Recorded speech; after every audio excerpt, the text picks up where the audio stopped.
Welcome to Soonicorn Nation, a podcast for entrepreneurs by entrepreneurs, brought to you by the Soonicorn Collective. My name is Mohammed Tariq, founder of Earth, and I have been an entrepreneur for the last 20 years. My name is Ramachandran, Muniandy, CEO and co-founder of Asia Mobility. The Soonicorn Collective is a peer-to-peer leadership and learning community for mature and growth stage entrepreneurs. While our in-person and live engagements are exclusively for members only, we believe that the knowledge gained and the lessons learned should be shared across the wider ecosystem and society at large. And that's how this podcast was born. We hope these learnings will accelerate your entrepreneurial journey and perhaps pave your way to becoming Malaysia's next Soonicorn. I would like to remind our listeners that the opinions, views, and content expressed on the Soonicorn Nation podcast are those of the entrepreneurs and guests featured, and do not reflect the official policies or positions of Proficio Consultants, Penjana Capital, or the rest of the Soonicorn Collective. Today, it is my honor to have the Soonicorn Collective co-chair Ramachandran Muniandy as my co-host and fellow entrepreneur. Ram, along with other co-chair Dr. Sivapalan Vivekaraja, conduct interviews for new applicants and manage the collective's engagement with the public sector, among many other things. Welcome, Ram. Thank you, Mo. Thank you for having me. Are you excited? Very excited. Historic episode, first one. So let's start off with introduction. Can you introduce yourself and your role at the collective? Sure. My name is Ram, CEO and co-founder of Asia Mobility. We are a mobility as a service platform company, and we also provide very specific digital city solutions in the transport sector. My involvement with the Soonicorn Collective began as part of the pioneering cohort of the 100 Soonicorns. And that was a program that Dr. Siva and the team started and birthed with obviously the aim to grow a community of soon-to-be unicorns in Malaysia, with 100 being the target. And they started off with the first 12, the first dozen. No, in fact, it was the first 2 dozens. So that was a year-long program that concluded at the end of 2023.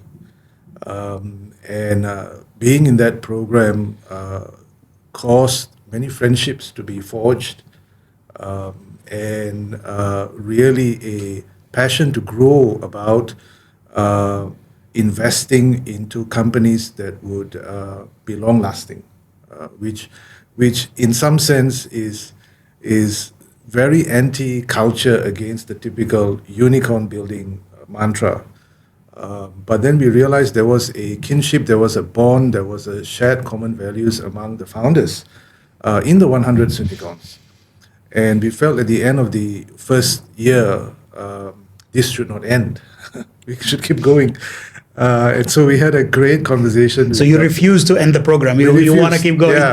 Yeah. So then we had a discussion and a brainstorming session in Penang, in fact. And the idea of a movement, a collective, a platform rather than a program emerged.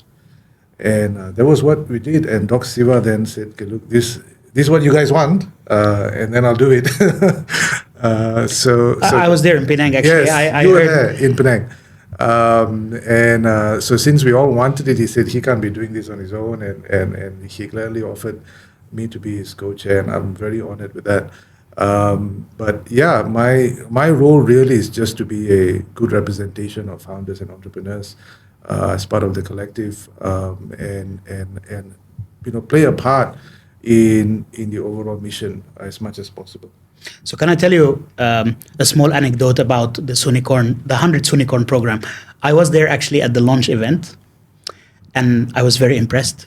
But at the same time, I saw on stage, of course, Doc Siva with his legacy and his history, building the entrepreneur community. And then on the other side, there was Penjana Capital, sort of GLIC, right? So it felt like, okay, again, a government program, right?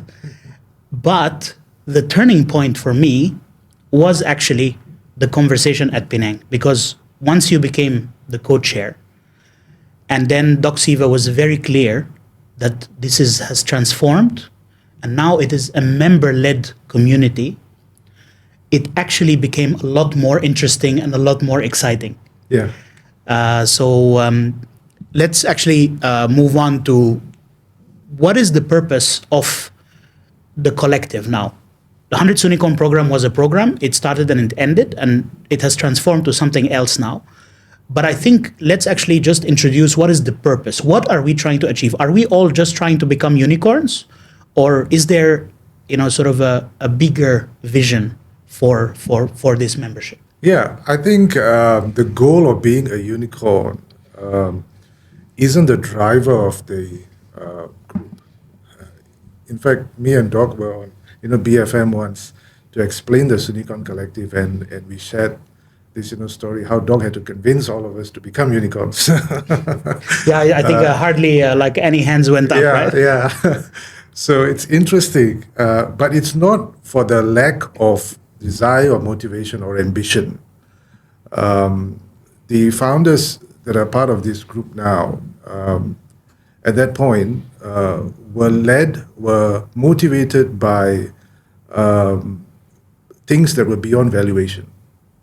And that's the reason why a lot of them said, look, the reason why I do this is not to build a $1 billion company, but I like to build something bigger, something that will last a long time, a lifetime, something that will have great public impact, a generational business, right? So hence we were actually had bigger ambitions than a unicorn founder, actually, if you look at it in that way.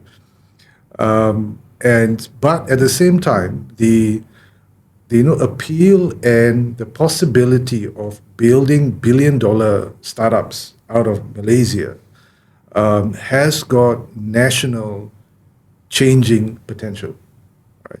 And we all recognized it. And we all thought we could learn from what is required to build a unicorn business, but apply it to our larger mission, right? And then it became more powerful, right? So really the Soonicorn Collective exists in order to inspire, in order to support founders. The reason why we are doing this is because you had a vision for this podcast, right? And similarly, I think many other founders can be inspired to, in their capacity while they are busy running and building their businesses, how do I give back to the community? This is your way of giving back to this nation. And so similarly, other founders as well, right? And that's the reason, to inspire founders, but also to inspire the up-and-coming young ones that are coming through our schools and universities and colleges and thinking about entrepreneurship. That this does not necessarily need to be a lonely journey. That we have got a community of founders that did not sign up for a program per se. We are here for the long haul, right? Building a community that we can be of support to each other, and recognizing that we all have got only parts of the puzzle figured out for ourselves, right? A whole bunch of pieces in the puzzle that is yet to come into the picture for us, So where do we find the pieces of those puzzles? It's from others. It's from fellow friends and founders. And in so doing, then you strengthen an entire group of founders and entrepreneurs and their businesses. So the rollover impact of this is that our businesses gain from this, our families gain from this, because now we are not lonely founders anymore, right? And largely over time, the nation will gain from this. You'll have more and more Malaysian-based entrepreneurs. Not necessarily just Malaysian entrepreneurs like yourself, but Malaysian-based businesses that has got an outlook that is far beyond themselves. The reason why I thought, actually in our last session, we didn't even have like any sessions in between. On our last session, the kind of engagements that Doc Siva is able to provide to us, the kind of caliber of people that come in a closed room, and the kind of conversations that we have with these people.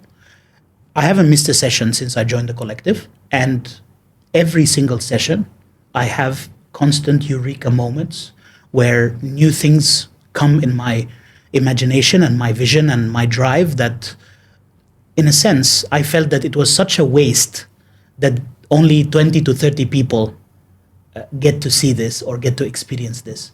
And then I was like, okay, I'm sure that at the same time, there is maybe 200 or 2,000 or 200,000. It doesn't matter what the number is, but there is more people out there who either can't qualify to join the collective yet, but they would definitely benefit from what is being said here.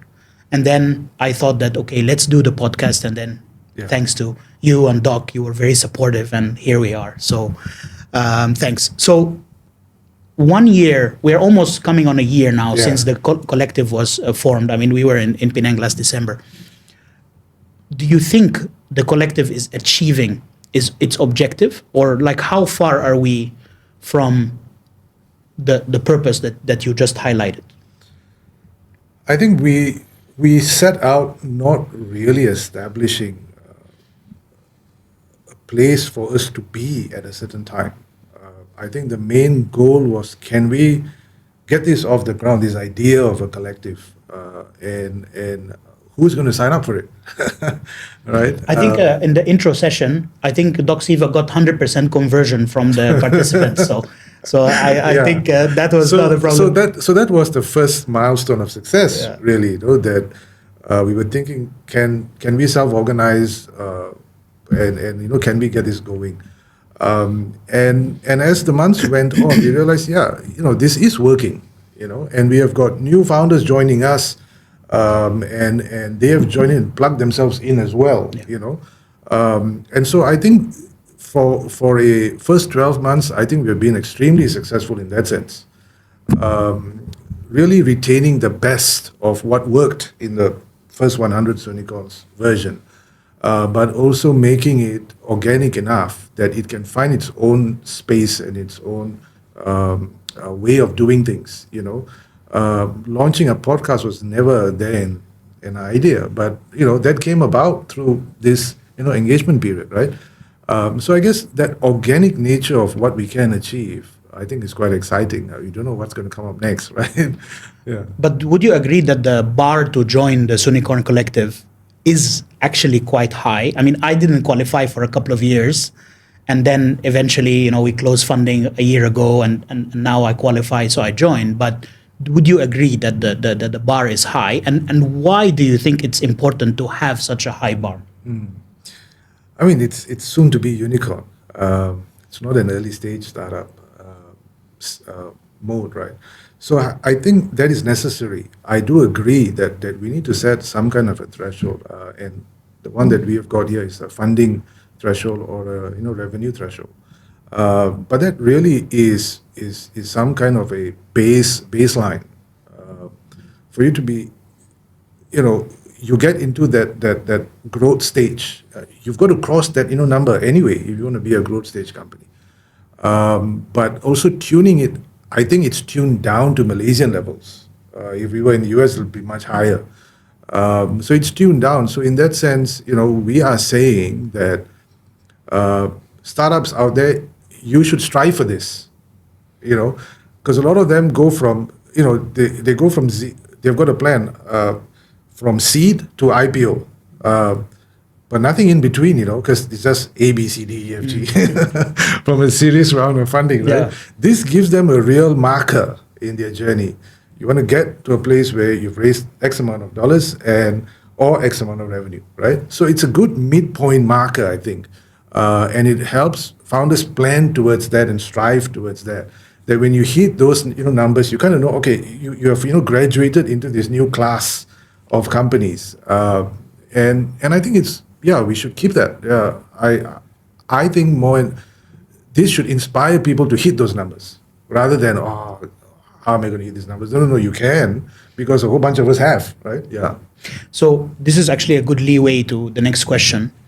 How much of what you learn is from the guests that come, and how much do you learn from your peers, actually?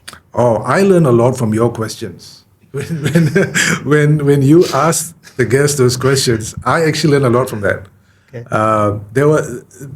There is a good combination from listening from the guests, obviously we've got some real high quality guests that have come through the doors and speak to us. But it's also the engagement, the circle sessions that we have after the guests leave, right? I've learned tremendously from that. I learned how other founders process the same information that I have processed. That's actually invaluable.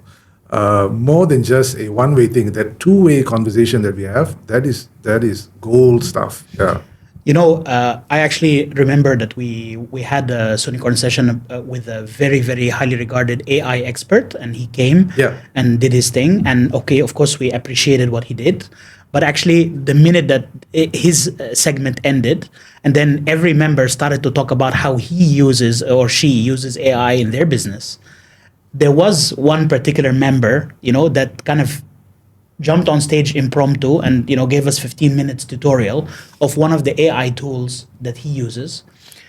Actually, that 15 minutes ended up being a very influential milestone in my company, because actually I realized that my entire business development team is actually, which cost me like 5 figures per month, actually are doing exactly the same thing that a 90 ringgit AI subscription can do. Yeah. And that was like so powerful, because this guy has been using this tool for like over a year, and he already has his tips and tricks, and he already shows you like hands-on how to use it, which was a lot more impactful to me than someone who is still showing me the potential of AI and macro perspective about AI. So in that sense, I agree also with the high bar, because if we look at reciprocity, that the members who join should not be just takers. They need to be takers, and then they need to be givers. That's right. And if you're not at a certain level, then you will discourage the rest of the members, because they're not getting enough value as they're giving you. So I agree with that as well. Okay, so is this all fluff and hype, or is this collective actually influential in the economy today? I think individually we are all having an impact of our own already. If we're not members of a collective, we're all doing what we are called to do. But collectively, the impact is yet to be seen, I would say that. I think it's still early days for us to be able to make a 2 + 2 = 5 kind of an effect. But it's there. It's there waiting to be exploited, right? So the impact to the economy you will see in years to come, not immediately, because how do you measure an impact of inspiration to the economy? You can't. And there are things, startups want to break things and move fast and see instant results. Stuff like this, you don't necessarily can quantify it quickly.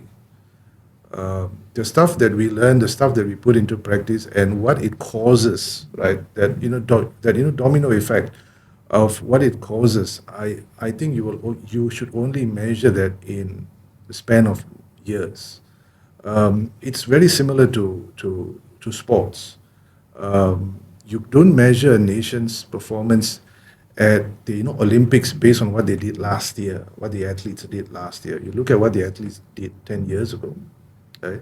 Similarly, if you're a high-performing company, you're a high-growth company, on its own, you've got the metrics to measure that business, but collectively, what is our impact to the country? Look in a few years' time, I think. Well, actually, if I may talk about this moment, I looked up the numbers, and this is off Dr. Siva's slides. The projected 2024 revenue of all the collective members combined is equal to the annual revenue of Bursa Malaysia Berhad. Oh wow, I didn't realize that.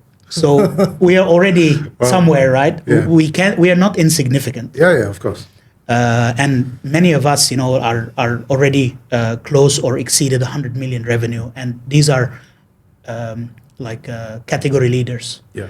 And some of them, which I have found very inspiring, have hardly raised any external investment. Some of them haven't. Some of them are getting the first term sheet ever after 10 years running a business, becoming a category leader, reaching 100 million revenue. And now only they get the term sheets. And then they come to us, the sort of the younger entrepreneurs, and then they share with us the term sheet because we have like raised a round or two, and then they get our feedback on this term sheet because it's the first time they've seen it. So I do think the collective is more influential than most people realize. But I agree with you definitely that the exponential effect will actually show up in the years to come. Okay, so I want to go on to the next one, which is, can you share with us a key learning or inspiration that has happened to you in the collective? Oh, there are a whole bunch of stuff. Where do I start? Maybe like if there is like an interesting story, someone said, someone did something, someone did that influence your business, let's say. I think that is the purpose of the collective. So maybe we can start with that. Yeah, I think that trip to Penang, if I were to pick a outstanding, significant moment, would be the trip to Penang. I still find myself sharing stories about that to people. When we visited Vitrox in Penang and TT Vision, the two companies there, and seeing this company in Vitrox that is a global leader, and their journey, and hearing really very truthfully from the founder who took his time to really share his story with us. That was one of the most powerful and learnings-packed session that we've had. And that led to me seeing and focusing on culture building in my business. I've always known that culture is important. I've always realized that there are certain values that I hold to, that I have imprinted onto the business, but I've not crystallized it for the rest, right? So I immediately embarked right after that, because that was towards the end of last year. January, bang, I'm like, okay, look, my goal now as CEO is culture, right? I'm going to focus on culture. Wow. And we did our first team building event ever. In 5 years, we've never had like an off-site team building event. We organized that and we infused our culture into it, right? And that was the start of the year. And for me, that was the highlight for all my time as founder and CEO. That was the highlight moment, right? And really crafting that without following or copying somebody else, right? Because this is your culture. So if you're going to do this team building event, now which part of this makes this you, makes this Asian mobility? I sat down with my team. We then outsourced the logistics to a third party. What's most important is the culture elements in what we are doing, right? So that's us. We can't outsource that. You can't outsource culture. And that then was a resounding success, like absolute highlight moment for everybody. And that came because I was in the room when I heard the Vitrox founder, Chu, shared about how culture was so important to the growth of the company. So that I would say was the biggest contributor, and I would say that came so timely for Asia mobility, and at a time when there was a time not very long from that where our cultures were tested, right? Your culture is only strong until it gets tested, right? Otherwise, it's words on a wall, right? For many people, it's words on a wall, but until you get your values tested, you're not really sure whether the culture is real. So we've been through that, right? And that's very powerful. And and that came out of this movement. So I want to cut your train of thought by asking the questions that I had prepared. Let's actually dig into the topic that you alluded to just now. You were involved recently in some controversy. So I'm sure that was when your investment in culture Yeah. became visible and important and very helpful. But do you think the wider society still misunderstand startups? Yeah, definitely, And 100%. what did you learn from what happened? So sometimes we operate in a bubble ourselves, and we think that everybody understands why we do what we do, and everybody understands what a startup is. But the general public has a great deal of ignorance, which was quite obvious and apparent when we went through that time. A lot of people don't understand what it means to be a startup. They think that it's just two guys, scrapping together, and they don't understand that you need to build in order to win. Versus other companies, or what they're so used to seeing, traditional businesses where you win a deal and then you build. We have to build first before we win anything. And try and maybe even fail. Yeah. And pivot. And so they don't understand that. They don't understand that as a technology company, you need to invest in building the technology. And you can't do it on your own. Right? You've got to build a team, you've got to raise money, you've got to do all of that.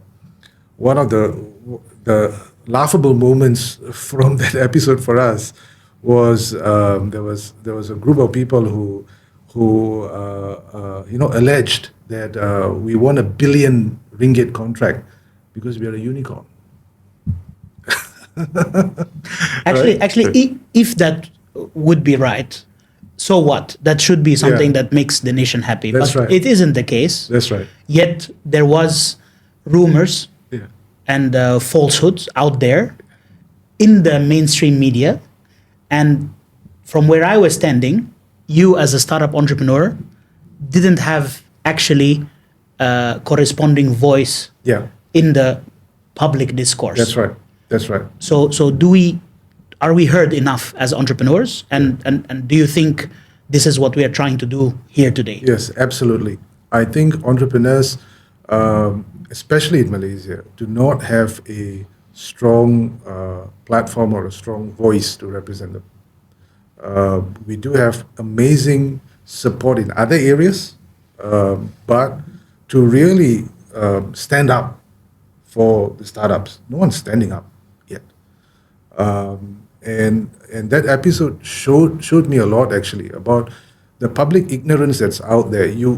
If you want the nation to support entrepreneurs, the nation needs to understand entrepreneurship, needs to understand what it means to be a startup, needs to have some basic idea about valuation and recognizing what a unicorn is, some basic understanding about ownership in the company. If you're raising money, you've got to give away ownership. And being able to look at the merits of the business and not who's behind the business. That's old school. That's not, and unfortunately that we are operating in an environment where there's a major trust deficit in businesses, in government, in everything, right? So startups here definitely, or in an environment like Malaysia, have the odds stacked against us. And that's very clear, right? So it's not a rosy thing, right? You've got to be prepared to rough it out. You've got to pay a price for doing the right things, right? But that's really what it's about, right? You want to change a nation. You want to do that. We will all pay our own price, right? And the other thing that I realize is this: that startups naturally tend to be disruptors. We disrupt an industry. We disrupt how things are being done. Status quo. Yeah. And disruption will cause enemies. Right? We were never coached or warned that you are going to attract enemies, right? Our VCs don't tell us that. Our shareholders don't tell us that. Right? They kind of assume that we'll figure it out.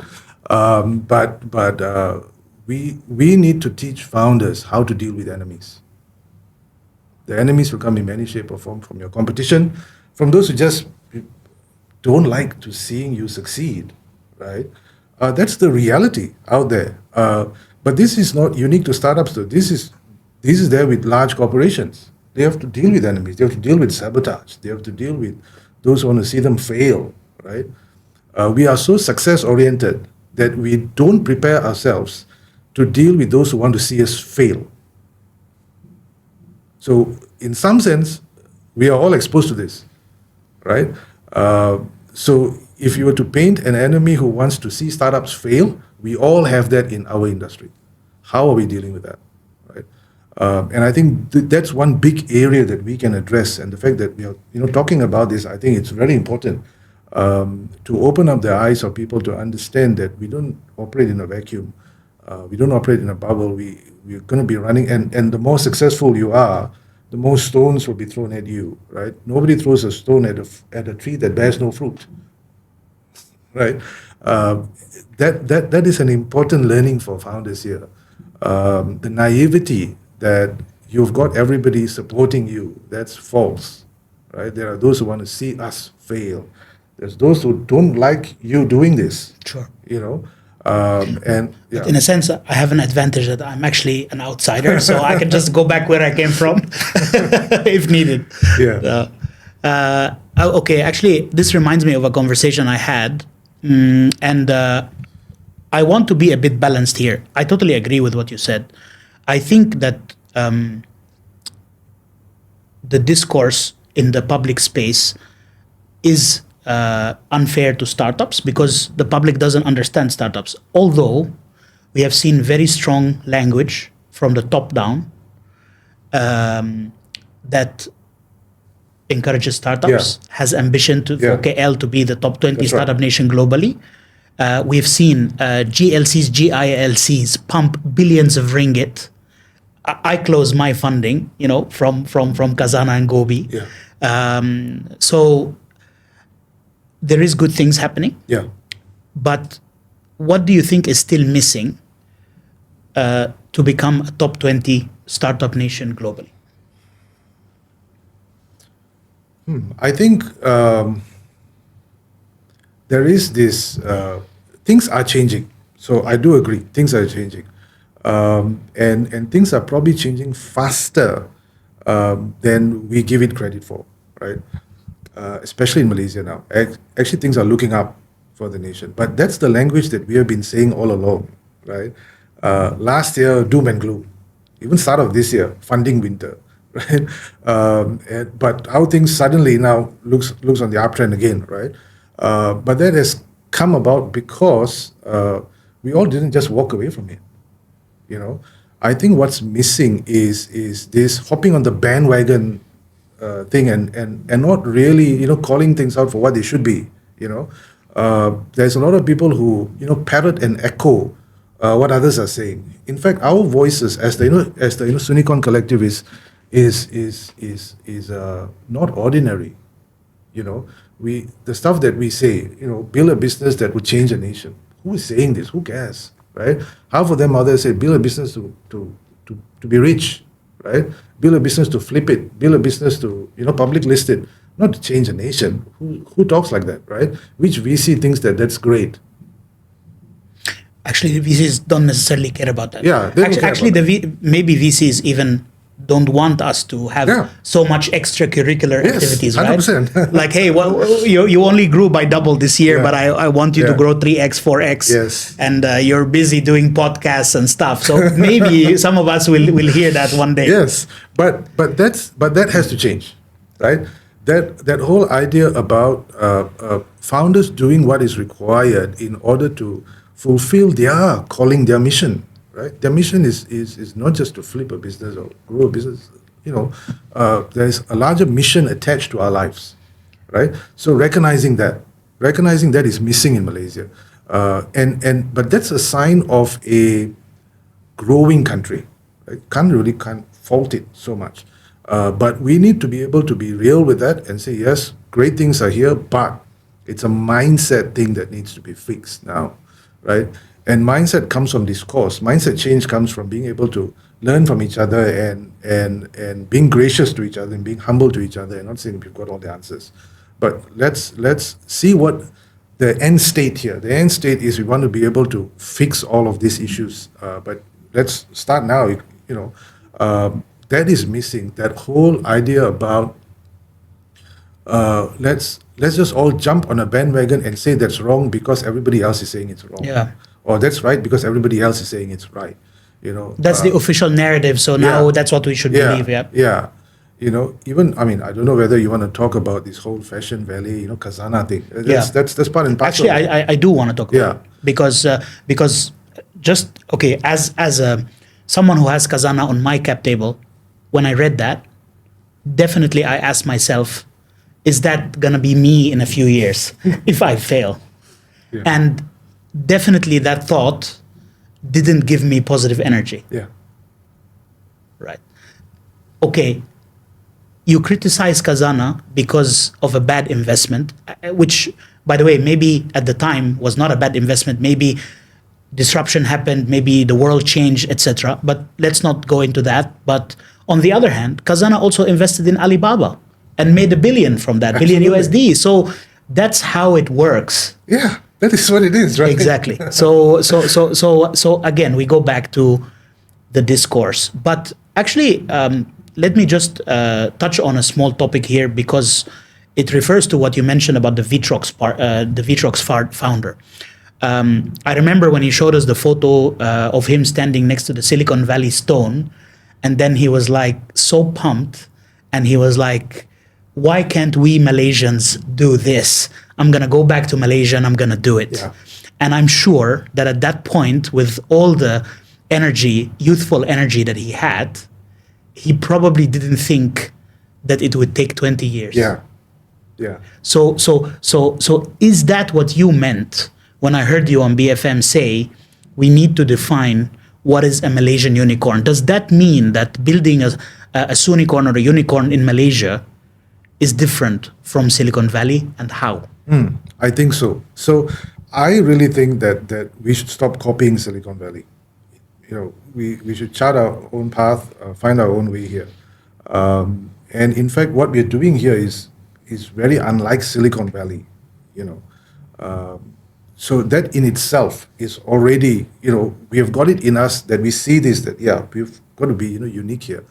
And really define what it takes, what it means to be a $1 billion valued company out of Malaysia. What it takes, what does it take for us to get there? It is a discovery thing, right? And that is why we need more companies to become unicorns, because then we discover what it takes to be one here. At this point, we really don't know yet, because there's so few unicorns. In fact, there's only one so far. One official one. And it was not actually through organic, it was through an acquisition or a merger. So it was... So we are talking really about an animal that does not exist, no pun intended, in Malaysia. That animal does not exist yet, right? So in so doing, throwing caution to the wind is the fact that let's not copy an American version of the unicorn. Let's create our own. So what does that animal look like? I think in my head, it is a company that is has got public impact, number one, and number two is a company that is set up to last many generations, right? Malaysians have built such companies, generational legacy leaving companies, right? So we can do it, right? But why change all of that just so that we're searching after a unicorn, right? It's the VCs, because they need the greater fool to buy at a higher valuation, right? Yeah. So if you learn from the companies that have made it, like Vitrox, right? Flat share price for years. While they were growing, flat share price. And all of a sudden, inflection point happens after 20 years, I think, right? After the culture has taken roots and seeped into every fiber of every part of the organization, then bang, right? Now they're probably in excess of 6 or 7 billion ringgit of market capitalization. That's the kind of Malaysian unicorns that we should be seeing, right? So why does everyone say that we only have one unicorn? Why isn't Vitrox considered a unicorn? Because I think it was already public listed. The traditional definition of unicorn is private valuation. So it's not listed yet. And they also listed quite early on, right? So in that sense, right, being able to, fine, stick to the original definition, fine, but really what's the shape of that animal? I think it's for us to define, and we should go after that, because that really is what everybody wants. It's the VCs who want to flip it after 7 years. But really what everybody wants is that traditional business, that traditional growth business, right? I could keep doing this, but it's strong. It's not going through 3x every year, but that's okay. But it's strong. It has got strong culture, strong values, strong leadership, great products, great clients, and growing, right? That's what you want. Revenue is growing. That's what you want. Yeah. And then work at it, right? The founder work, and he's still doing it. He's still at it, right? We have got founders who I think is invested into the long haul. So it's not hard to find, right? To do this in the US, I think now to say this, what we're doing in the US, I think it's an impossible feat, right? But that's their moment of fixing it, right? We are on, I think, the right path already, right? So therefore, don't look at US signals, don't look at signals from everywhere, find our own signal, right? There's no funding winter in Malaysia. It's the summer of everything here, right? That's the kind of language that we should be talking. Stop talking about funding winter. There's no winter in Malaysia, right? We find our own summers, right? And that is what I think makes the Malaysian unicorn. Okay, let's be self-critical for a change, yeah? What don't you like about the Soonicorn Collective? What do I not like about us? I'm sure there's areas of improvement. Yeah. It's hard for me to find something that I don't like, because as coach, if I didn't like something, I would have fixed it. Yeah. A lot of it I like. There is hardly anything that I don't like. I don't find anything that I don't like per se. Is it? I did notice that there is new members trickling in, but not in large numbers. Is that because you are too tough on the interview, or it's because there isn't many people applying? No, we are not tough at all in the interviews. We don't interview them to fail them. We interview them as a vibe check. So How many? Have you rejected some, or? actually, no, we have not rejected anybody. Okay, so far. Yeah, because by the time they get to that stage, Doc and the team has already kind of placed their filters appropriately already. So they won't even get to the interview if they're Yeah. not past the doc's vibe check. Yeah. So the nature of the founders, like what you've said, right, is coming to not just to receive but to give, and that's the key criteria. And that's not obviously something that you could check off on paper. You've got to kind of have a sense of that person. Why you're doing this. It comes out of understanding what's driving the founder, and also it's what the industry says about that person. Actually, that also matters, right? There are some great entrepreneurs who will make a bad fit in the Soonicorn Collective. I can tell you that. I know a few of them, because they're not driven for this. Right? They're driven in other ways. Great, right? It's not wrong, but for this, really, you really need founders who think a bit differently than the traditional. I want to work at this for 3 years and then I'm going to flip it model. They are not going to be coming wanting to give, because they've got time to catch up. So in that sense, that it's not for everybody. It's really not for everybody. But we can inspire enough people to adopt this mindset that younger entrepreneurs now current on a business would want to strive to become this, because they have learned from us enough to know that for this to work, for this to be sustainable for them, they should start adopting this mindset, right? Yeah. I will tell you one area of improvement. It's not so much that it's necessarily something I don't like, but it is something that definitely surprises me. When I think of the entrepreneurial community, I always think of it as a subset of society.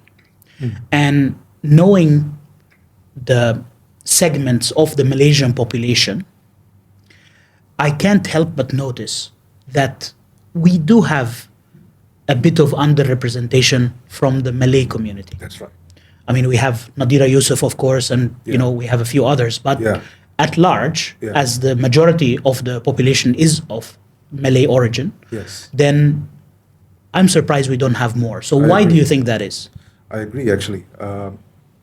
Even the case of female representation, I think we are underrepresented. I don't know why is that so.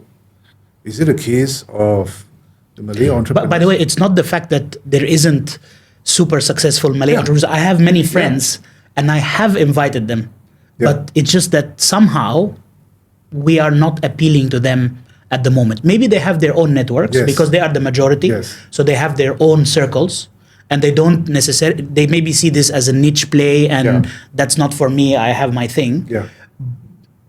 So maybe that's kind of a bit of our role in this Yeah. podcast.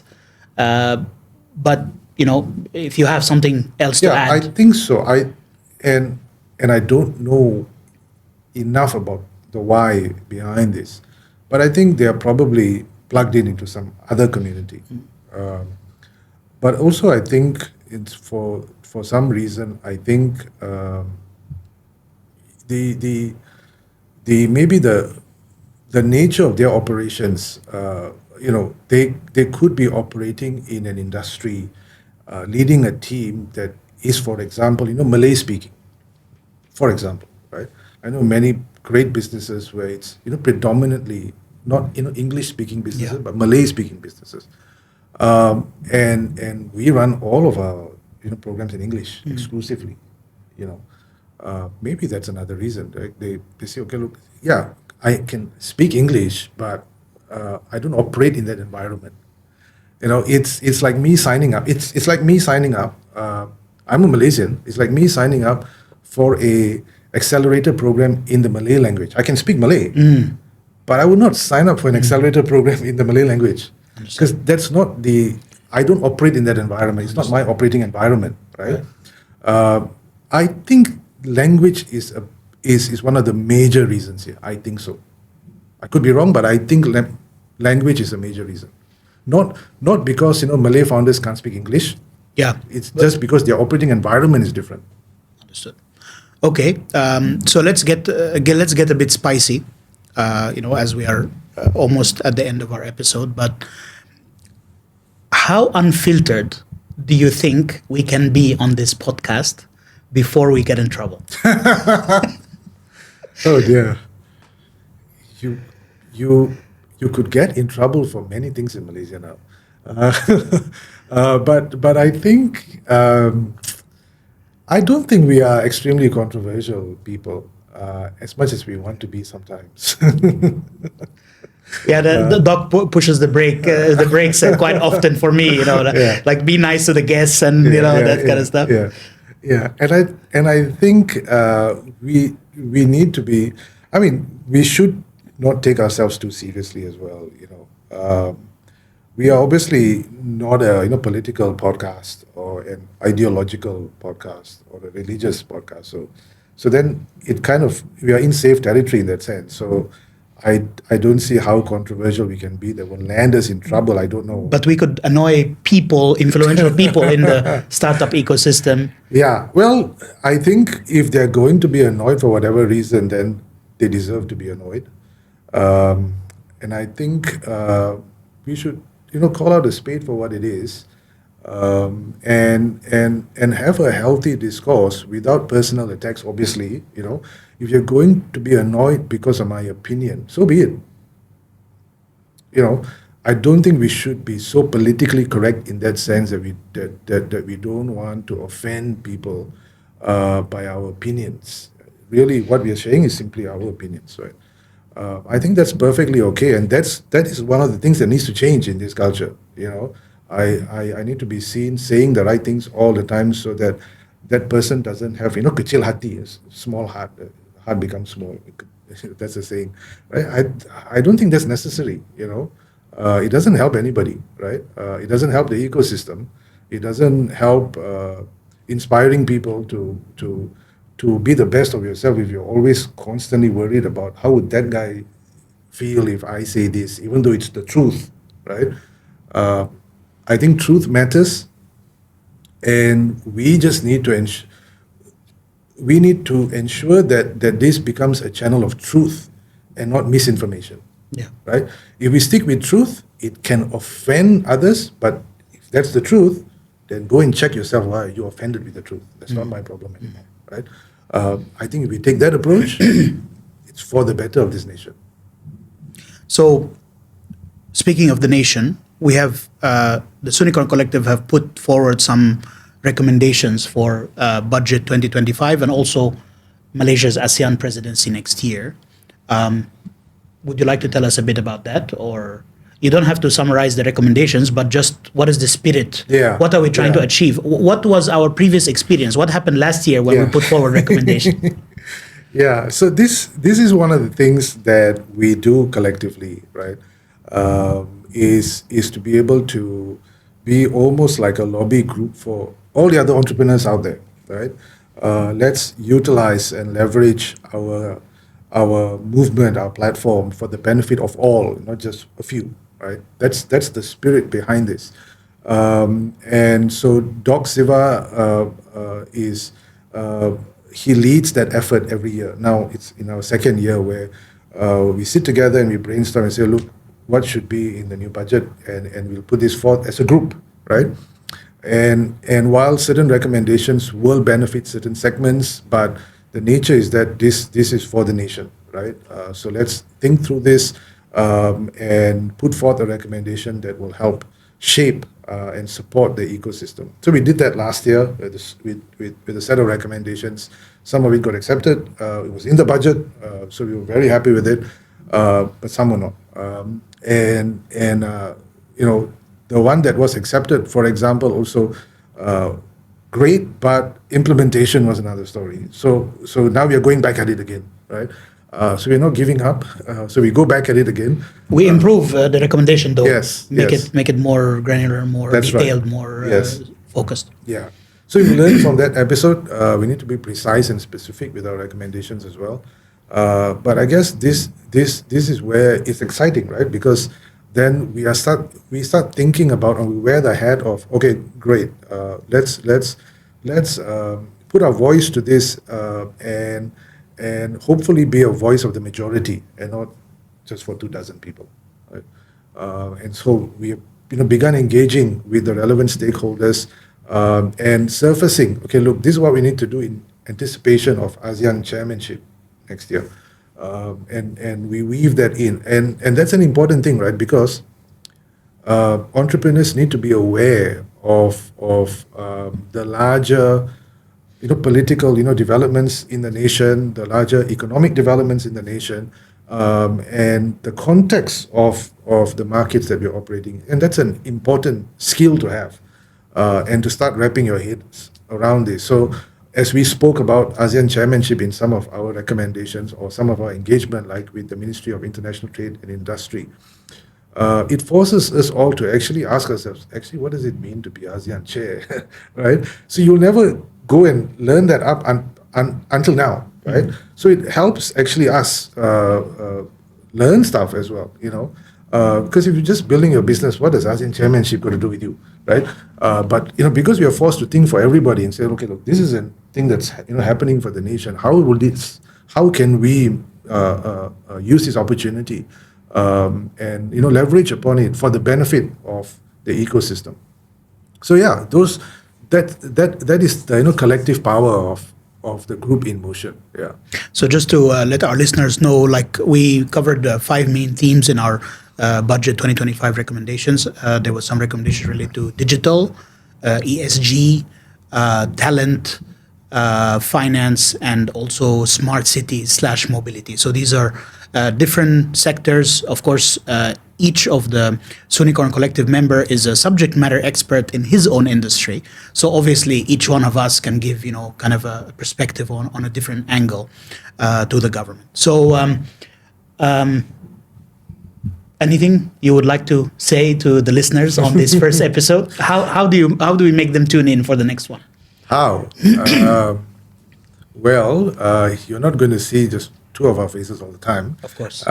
There's Mo, obviously, who's going to be the one who is there present in every episode, but you're going to find other founders and this seat will be filled by somebody else, and that's going to be exciting, right? And so hopefully after you've gone through a selection of people, then the pieces of the puzzle comes together.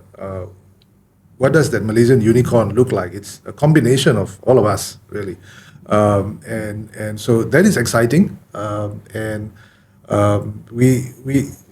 the podcast, I think the heart and the spirit behind the podcast, which you brought this idea to us, and we thought, let's do it, is to really bring voice into all the hard work and effort and learnings and the discoveries that we are having as a group, and extending it to the public, right? And so if you want to learn about entrepreneurship, you want to learn about Malaysia, you want to learn about the challenges that Malaysian founders face, you want to hear success stories, you want to hear failures, right? Controversies, how you deal with controversies, right?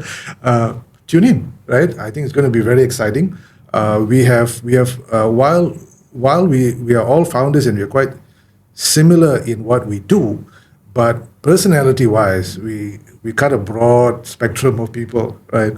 So you're going to find very exciting characters that will come on the show, but I think the listener will enjoy the conversation because there is a common bond.